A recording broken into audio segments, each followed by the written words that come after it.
যে গতকালকে পুলিশ শুধু একটি মুভমেন্টকে ডিসপাস করার জন্য মাঠে কাজ করে নাই, তারা মনে হয় গতকাল সাংবাদিক পেটানোর কর্মসূচি দিয়েছিল।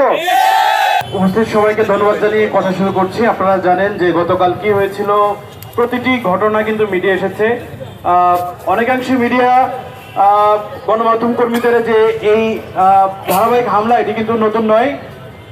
সাগরুনি থেকে তৈন হত্যাকাণ্ড, গণ অভ্যুত্থানের সময় 6 জন সাংবাদিককে শহীদ করা হয়েছে। প্রতিটি ঘটনার পিছনে কিন্তু রয়েছে পুলিশ, এবং এই পুলিশ বাহিনীর ধারাবাহিক যে সাংবাদিকদেরকে টার্গেট করে হামলা, সেটি কিন্তু নতুন নয়। গতকালকে যে হামলার ঘটনা ঘটেছে, এটি 5 আগস্টের পর প্রথমবারের মতো এ ধরনের বড় ধরনের পরিকল্পিত এবং টার্গেট করে হামলার ঘটনা ঘটেছে। সুপ্রিয় ভাইরা, আমরা সাংবাদিক, আমাদের অভিভাবক তারা যারা সাংবাদিক সংগঠনগুলো, ঠিক কিনা বলেন?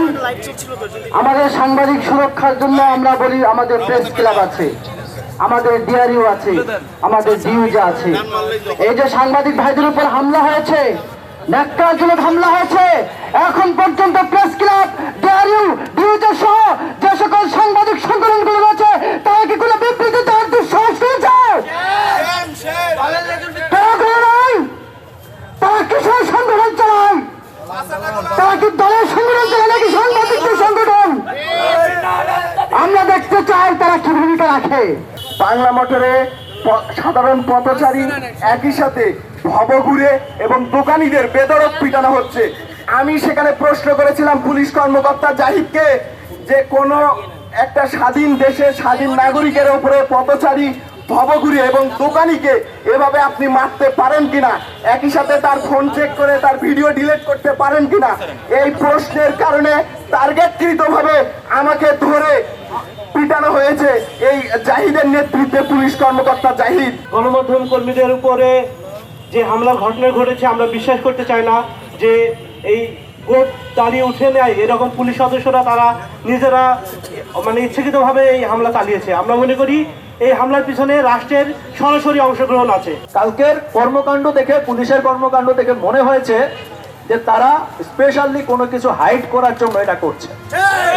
এবং এই পুলিশদের কাছে আমরা জানতে চাই যে তোমরা কি হাইড করার জন্য সাংবাদিকদের মুখ বন্ধ করতে চাও, তোমরা কি লুকাতে চাও জাতির কাছে, সেটা আমাদের কাছে স্পষ্ট করো, ক্লিয়ার করো। সাংবাদিকদেরকে এভাবে ফেলনা ভাবতে চলবে না। আমাদের একটি নাকি ইন্টারিম সরকার আছে, সেই সরকারের নাকি একটি তথ্য উপদেষ্টা আছে। সেই তথ্য উপদেষ্টা ঘুমায় না কি করে আমরা জানি না, তার কিন্তু আমরা কোনো কথা এখন পর্যন্ত শুনতে পাইনি। শুধু তাই না, গতকালকের হামলা দেখে মনে হয়েছে যে গতকালকে পুলিশ শুধু একটি মুভমেন্টকে ডিসপাস করার জন্য মাঠে কাজ করে নাই, তারা মনে হয় গতকাল সাংবাদিক পেটানোর কর্মসূচি দিয়েছিল। আমরা স্পষ্ট ভাবে দেখেছি যেভাবে হামলা হয়েছে পরিকল্পিত ভাবে, এরকম হামলা এর আগেও হয়েছে কিনা আমাদের জানা নেই।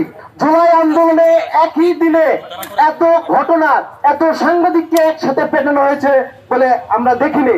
এজন্য আমরা মনে করছি যে গতকাল পুলিশ এই সাংবাদিক পেটানোর কর্মসূচিতে নেমেছিল, এর টিপ্পণী আমরা চালাচ্ছি।